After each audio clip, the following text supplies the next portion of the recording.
Assalamualaikum warahmatullahi wabarakatuh. Perkenalkan, nama saya Tri Purwanti. Saya CGP Angkatan 5 dari Kabupaten Jepara. Mohon izin menyampaikan hasil demonstrasi kontekstual modul 3.1 pengambilan keputusan berbasis nilai-nilai kebajikan sebagai pemimpin. Pada kesempatan kali ini, saya mewawancarai dua kepala sekolah. Yang pertama, Kepala SMP UT Bumi Kartini Jepara yang diwakili oleh Wakakesiswaan. Dan yang kedua, Kepala SD UT Bumi Kartini Jepara. Selamat menyaksikan. Ini yang mau saya tahu pertama adalah kira-kira bagaimana menurut Bu Syifa dalam mengidentifikasi kasus-kasus yang dimana Bu Syifa nanti bisa mengambil keputusan pada kasus-kasus dilema etika, Bu. Iya, kalau dalam pengambilan keputusan atau mengidentifikasi kasus-kasus dilema etika ya, Iya. sama apa tadi yang satu Rujukan rujukan moral, Bu. moral itu tentunya yang pertama melakukan tahap investigasi itu pasti sebelum memutuskan suatu permasalahan, dan tentunya berkolaborasi dengan orang-orang terkait, itu ya ada kepala sekolah, sama BK ya jika memang itu diperlukan, kemudian sama murid dan juga guru, tentunya wali kelas misal masalah tersebut terjadi pada anak seperti itu. Jadi ada investigasi dan kolaborasi ya, Bu. Iya, mantap sekali, Bu. Oke, selanjutnya yang kedua, Bu. Yang biasa terjadi di sini seperti itu. Oh iya, tentunya dari apa ya, menjadi kesiswaan banyak keputusan ya, Bu, yang diambil ya. Iya pasti. Iya. Dan itu butuh banyak pertimbangan dari berbagai pihak pastinya.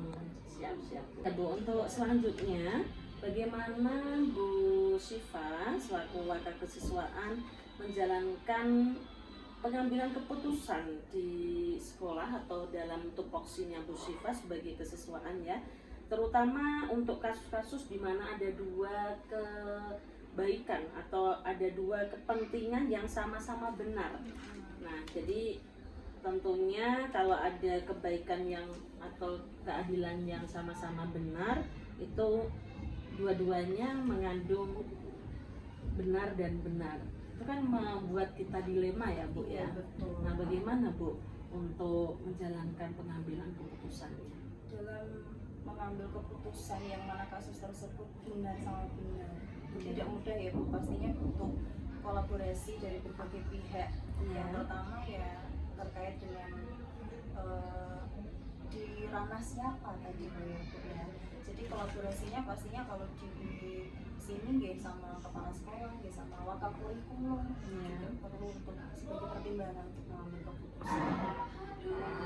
Oke, siap Bu. Berarti ada pertimbangan ya, Bu ya. Oke. Kemudian ini Bu, ketika Bunda Syifa itu mengambil keputusan ya terkait tentang dilema tadi, yang namanya dilema bikin kita bingung ya, Bu ya. Nah, kira-kira langkah-langkah atau prosedur apa yang dilakukan Bu Syifa? Mungkin ada tahap-tahapannya atau bagaimana Bu Syifa? Kalau dalam pengambilan keputusan dari suatu permasalahan ya Bu, yang pertama pasti tadi ya melakukan investigasi, kemudian mencari informasi tentunya itu mana yang benar mana yang salah, ya kan? Apalagi tadi akhirnya disimpulkan benar sama benar, itu pasti harus digali informasi lebih dalam dan agar keputusannya nanti juga tepat. Jadi mencari investigasi dulu, kemudian menggali informasi dan bisa memutuskan yang terakhir. Oke, berarti dari banyak sumber ya Bu. Jadi kita paling tidak nggak dari satu sisi kan, semua bisa kita cari apa istilahnya sumber informasi yang terbaik gitu. Selanjutnya tentunya ya Bu Syifa selaku Wakakesiswaan selama mengambil keputusan tidak mulus Bu. pastinya ada kendala-kendala atau tantangan-tantangan yang dihadapi Bunda Syifa. Kira-kira tantangan apa ya Bu yang Bunda Syifa alami begitu? Iya baik Putri, untuk ini sesuai pengalaman saja ya. Iya, Bunda, boleh, ya. boleh. Jadi selama ini yang saya hadapi memang dalam pengambilan keputusan itu komentar dari berbagai pihak. Iya, Bu. Itu yang paling menonjol ya Bu ya, karena memang namanya keputusan itu pasti ada kalanya banyak yang tidak sepakat. Dan ketidaksepakatan tersebut ya saya jelaskan sesuai hasil survei tadi, hasil investigasi, hasil informasi yang saya gali, apakah permasalahan itu, apakah masalah yang kita hadapi itu berpihak kemana, siapa yang salah, siapa yang benar. Jadi ya memang ya nggak apa-apa, tapi saya yakin keputusan saya itu ya yang terbaik. Karena apa? Karena hasil dari kolaborasi juga dari berbagai pihak. Kalau misal masalahnya itu ranahnya di kelas, ya kolaborasi dengan wali kelas itu ya saya sudah yakin lah insya Allah keputusannya yang terbaik. Kalau sama kepala sekolah ya berarti intinya sudah kolaborasi dengan berbagai pihak ya Bu. Jadi saya yakin keputusan itu yang terbaik. Siap Bu. Berarti tantangan itu akan terselesaikan dengan kita menjelaskan ya Bu. Betul. Oke Bu, selanjutnya adalah terkait tentang ini Bu, ketika Bu Syifa mau menyelesaikan suatu kasus gitu ya, atau mengambil keputusan pada suatu permasalahan, apakah Bu Syifa itu punya jadwal tersendiri atau memang ketika namanya suatu kasus itu kan kadang nggak bisa diprediksi ya. Nah, bagaimana Bu Syifa dalam menyelesaikan terkait adakah penjadwalan waktu atau memang kalau ada masalah langsung diselesaikan di waktu itu dan di tempat tersebut? Gimana Bu? Kalau datangnya masalah itu kan memang kita tidak tahu kapan. Betul, ya. betul. Jadi kalau jadwal itu mungkin tidak ada Bun. Tapi kalau konseling dengan wali murid atau anak-anak itu rutin. Nah itu saya kolaborasi dengan kita. Tapi untuk penyelesaian masalah itu biasanya ketika ada masalah datang ya harus langsung diselesaikan dengan tahapan-tahapan tadi, adanya investigasi, terus penggalian informasi, kemudian diputuskan mana yang salah, mana yang benar, apakah mereka dua-duanya benar juga, dan kan bisa jadi ngotot. Jadi intinya harus diselesaikan sesegera mungkin gitu, agar masalah tersebut juga tidak semakin membesar. Seperti itu Bu. Jadi kalau memang bisa diputuskan, kemudian tentunya dengan langkah-langkah yang sudah Bunda Syifa lakukan ya Bu ya. Oke, siap Bu. Terus selanjutnya Bu, untuk ini Bu, ketika ada pemutusan suatu masalah atau memberikan keputusan gitu ya Bu ya, adakah yang membantu Bu Syifa atau istilahnya seseorang yang bisa mempermudah Bu Syifa dalam pengambilan keputusan? Ini partner ya Bu ya? Ya, boleh partner, boleh atau yang Bunda Syifa idolakan gitu. Iya. Jadi kalau dalam penyelesaian masalah itu tinggal kita lihat ranahnya Bunda. Jadi ketika ranah permasalahan tersebut ranahnya berada di dalam kelas, saya kolaborasinya atau partner sama wali kelas dan juga wali murid, misalnya itu masalah terjadi sama anak. Tapi ketika masalah itu kok terjadi sama saya sendiri ya Bu misalnya, berarti saya kolaborasinya sama wakakurikulum dan juga kepala sekolah. Siap Bu. Berarti ada yang banyak membantu ya Bu ya, tergantung ranah mana yang terjadi yang harus diputuskan masalahnya. Bu, yang terakhir ini kira-kira dari yang kita sampaikan tadi atau yang kita bincangkan tadi, nah ada pembelajaran apa Bu yang dapat Bunda Syifa petik dari pengalaman Bu Syifa saat mengambil keputusan? Nah, kalau hal-hal yang bisa saya petik ya Bu ya, dan yang menarik tentunya yang pertama itu bahwa keputusan saya itu berpihak pada murid, itu yang terpenting, yang nomor satu. Yang kedua itu keputusan saya bermanfaat untuk banyak orang ya Bu ya, untuk orang lain. Serta yang terakhir mungkin tanggung jawab dari keputusan yang saya ambil. 3 poin tersebut. Berarti ada 3 poin ya Bu. Berpihak pada murid, bermanfaat untuk banyak orang, dan bertanggung jawab. Oke Bu. Oke Bu, yang terakhir lagi, sedikit lagi ya Bu, tadi sudah terakhir, ini terakhir lagi ya Bu, tidak apa-apa ya Bu. Oke, closing statement dari Bunda Syifa untuk teman-teman guru di luar sana, untuk mungkin para pemimpin, para kepala sekolah yang dimana dalam pengambilan keputusan itu bisa terbaik Bu. Menurut Bu Syifa, closing statementnya bagaimana? Sedikit aja ya Bu. Iya, siap. Keputusan yang saya ambil ya Bu ya, keputusan yang saya ambil itu saya yakin tidak bisa memuaskan semua pihak, itu pasti.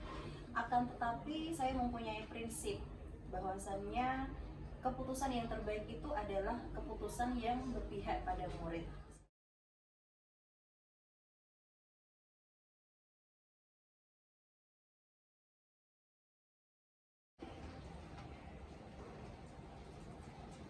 Assalamualaikum Pak Edi. Waalaikumsalam.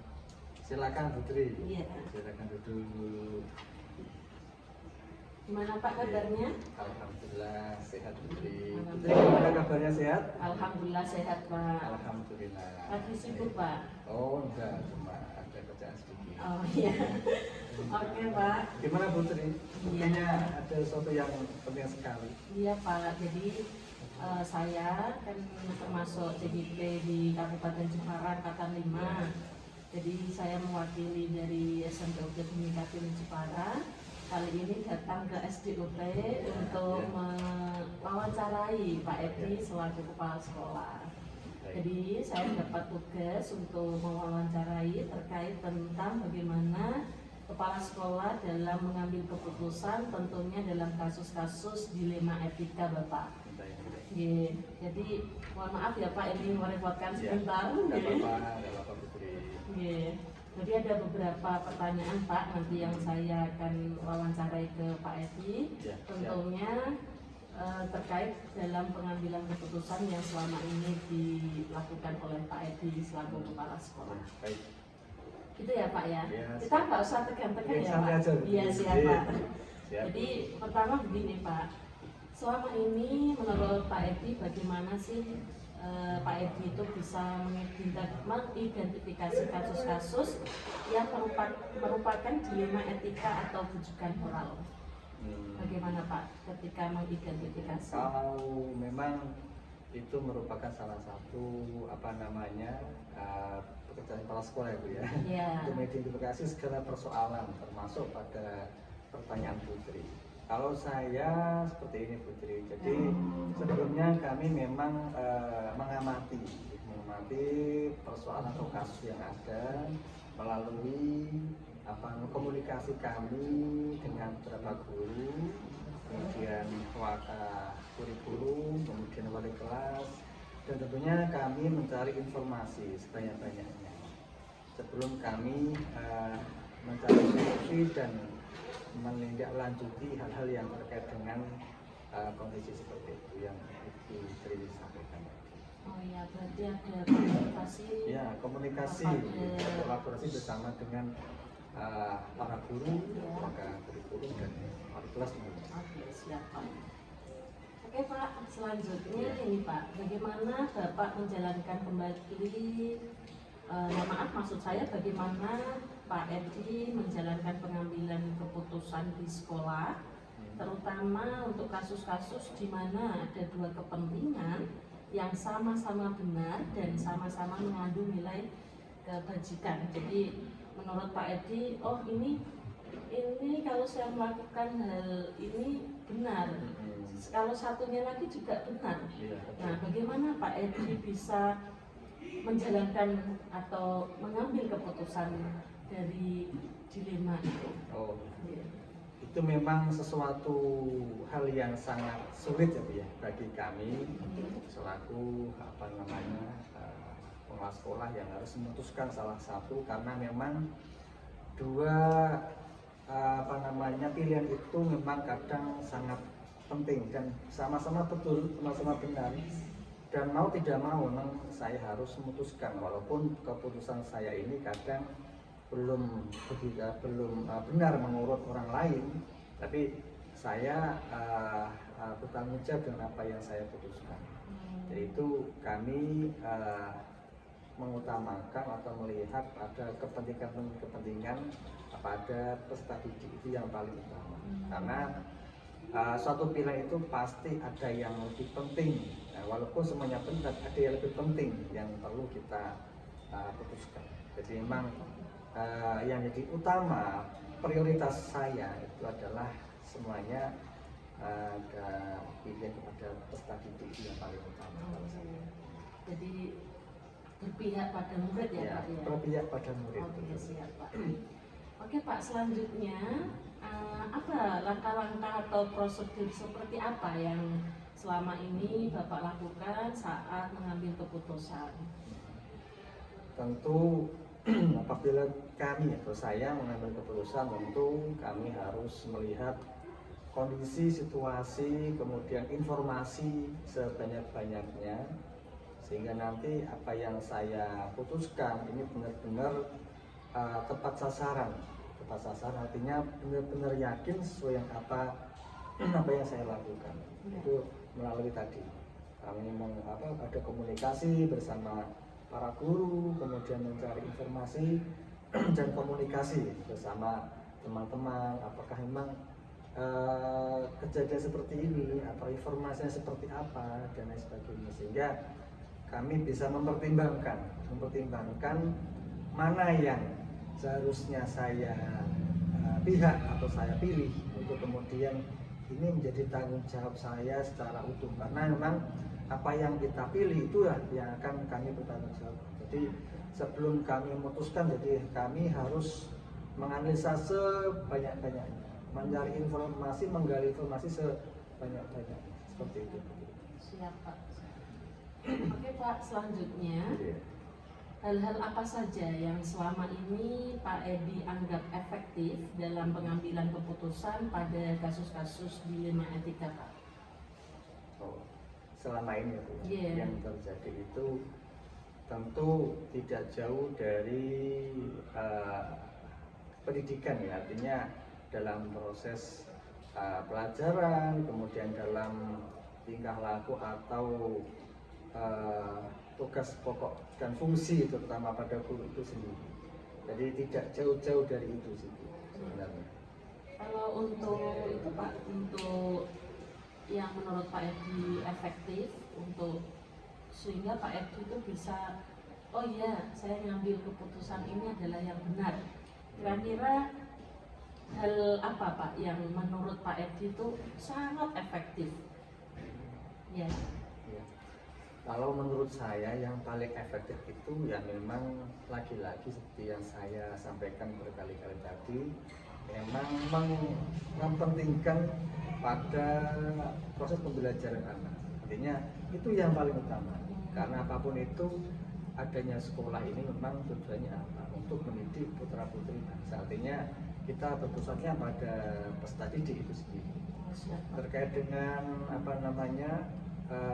manajerial, kemudian mekanisme dalam tugas pokok dan fungsi seorang guru dan sebagainya, itu mungkin bervariatif ya, tapi kalau sudah bicara pada proses pembelajaran itu sudah tidak bisa dilakukan. Itu yang paling utama saat ini.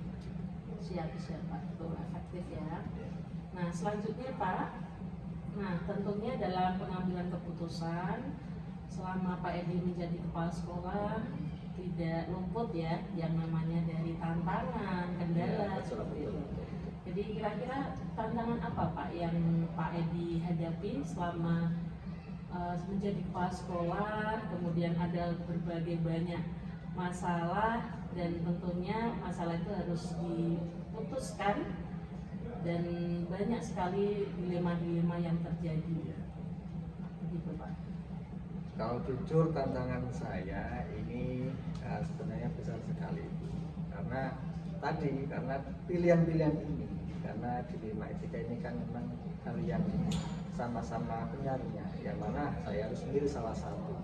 Jadi tantangannya adalah kami bisa bertanggung jawab dengan apa yang saya putuskan, dengan adanya tadi menggali informasi sebanyak-banyaknya agar ketika ada orang yang mempertanyakan kami bisa menjelaskan sejelas-jelasnya, karena memang keputusan ini memang harus diputuskan, milih salah satu. Artinya yang perlu kami kami utamakan adalah bagaimana kami bisa menjelaskan kepada orang lain yang mempertanyakan kenapa saya harus memilih ini.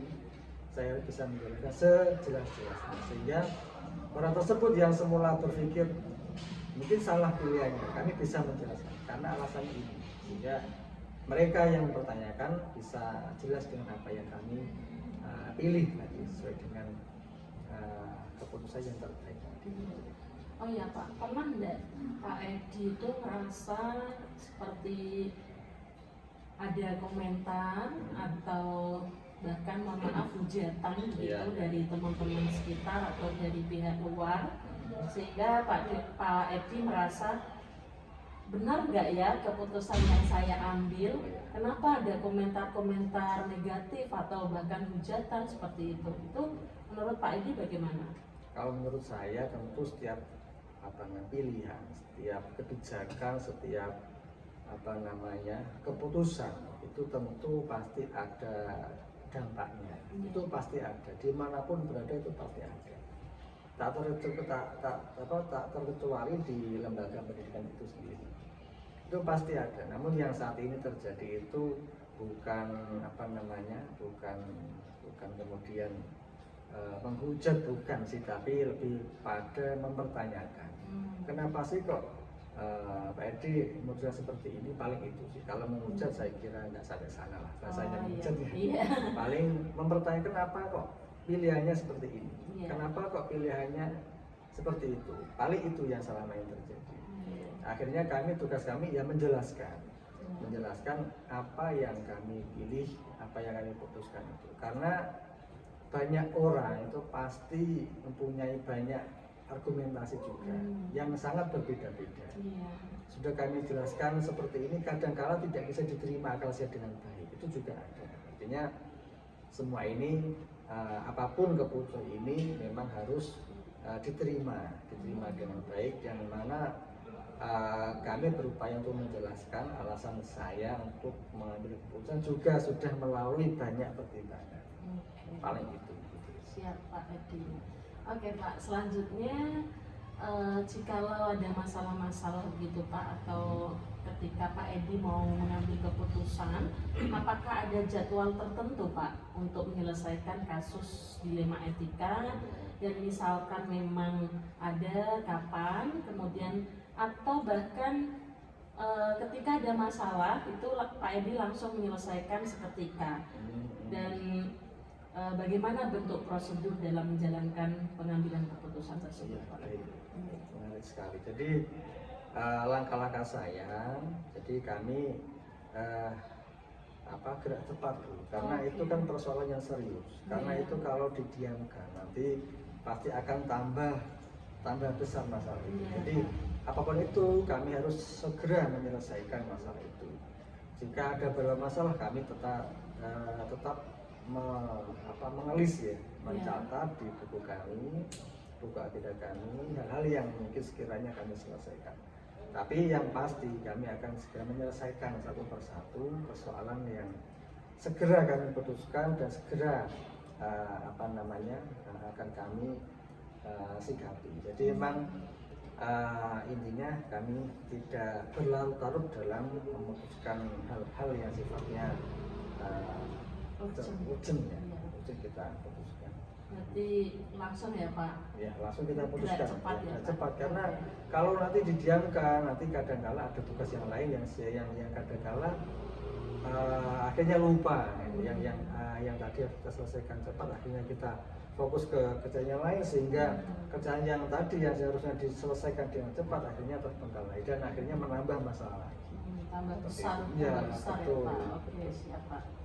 Oke, dari pengambilan keputusan Pak Edi, adakah faktor-faktor yang selama ini mempermudah atau bahkan siapa saja seseorang atau beberapa katakanlah tokoh begitu yang mempermudah Pak Edi dalam menentukan keputusan, khususnya dalam kasus-kasus dilema etika? Kalau saya biasanya banyak tokoh atau orang-orang yang sangat membantu. Yang pertama tentunya guru-guru sekitar kami untuk menggali informasi sebanyak-banyaknya.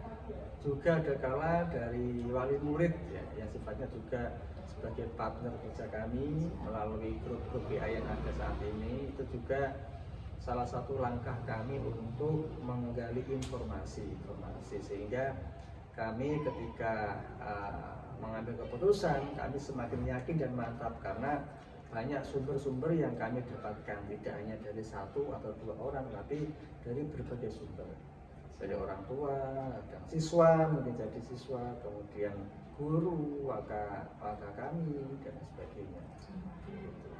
Jadi semakin banyak yang membantu ya Pak, ya, apalagi dalam pengambilan informasi ya Pak ya, tentunya kita harus banyak sumber gitu kan. Oke Pak Edi, terakhir ini Pak, nah, dari semua hal yang tadi kita bicarakan ya Pak, terkait bagaimana Pak Edi mengambil keputusan tentunya pada kasus-kasus dilema etika Pak. Nah jadi dari rangkaian pembicaraan kita tadi, menurut Pak Edi pembelajaran apa Pak yang dapat Pak Edi petik dari pengalaman Pak Edi sebagai kepala sekolah dalam pengambilan keputusan? Hikmah yang bisa kami ambil yang pertama harus cepat dan tanggap, itu yang pertama. Karena memang kalau kita nggak cepat, nggak tanggap untuk segera menyelesaikan, nanti akhirnya juga akan terbengkalai, artinya nanti tidak segera tambah besar masalah itu. Jadi harus cepat dan tanggap untuk menggali informasi dan menyelesaikan persoalan itu. Yang kedua tentunya tanggung jawab yang luar biasa. Tanggung jawab untuk memilih dan memutuskan itu suatu perkara yang sangat berat tentunya, tapi harus kita laksanakan. Mau tidak mau harus kita laksanakan dan harus kita pilih. Walaupun kadangkala pilihan kita di luar sana tidak sesuai yang kita kita harapkan, mungkin ada yang kurang setuju, ada yang kurang sepakat dan sebagainya. Itu hal yang sangat lumrah karena setiap orang punya opini dan pendapat masing-masing. Kemudian yang ketiga tentunya dari saya itu lebih pada diri saya sendiri untuk lebih dewasa, untuk lebih hati-hati dalam memilih suatu keputusan itu. Walaupun harus cepat tapi tetap berhati-hati. Artinya hati-hati ini kami harus mencermati sedemikian rupa, tidak kemudian cepat dalam arti cepat langsung, tapi kita harus mencermati dulu. Artinya apa sih yang harus kita lakukan, apa sih informasi yang kita dapatkan sehingga benar-benar yakin dalam urusan itu. Jadi artinya cepat itu bukan berarti langsung kita putuskan, tapi juga melalui pemikiran, pertimbangan, dan mungkin juga pendapat dari teman-teman sekitar. Oke, siap. Lengkap sekali Pak Edi, alhamdulillah. Nah, jadi apa yang kita bicarakan ya Pak hari ini, apa yang kita bahas hari ini, semoga bisa bermanfaat ya Pak ya. Jadi amin, nanti kedepannya semoga dalam memutuskan berbagai persoalan atau memutuskan suatu masalah kita bisa lebih bijak, lebih banyak mencari informasi sehingga keputusan yang kita ambil itu tidak salah gitu ya Pak. Coba Pak satu dari Pak Edi ini tambahan closing statement untuk para kepala sekolah yang tentunya akan mengambil keputusan, tips-tipsnya apa Pak dari Pak Edi pribadi? Kalau saya pribadi, tips-tips untuk mengambil keputusan, yang pertama gali sumber informasi, yang kedua pertimbangkan dengan matang, yang ketiga putuskan dengan seyakin-yakinnya. Insya Allah semua akan berjalan dengan lancar, walaupun kadang-kadang ada ini. Tapi saya yakin dengan tiga hal itu kalau kita laksanakan dengan seyakin-yakin, insya Allah akan berjalan dengan lancar. Terima kasih Pak Edi, saya kira cukup sekian.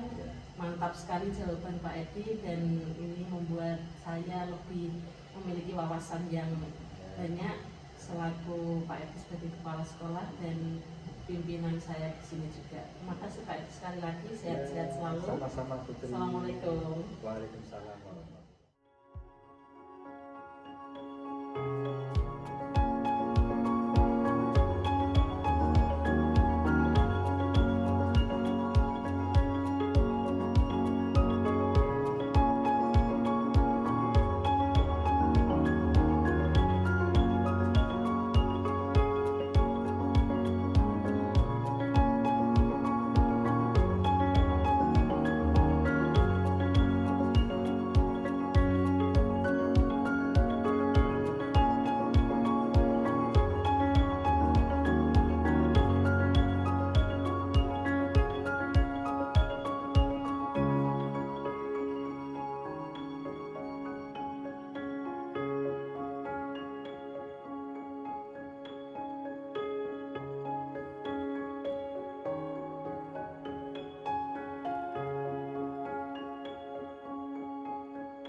Demikian demonstrasi kontekstual modul 3.1.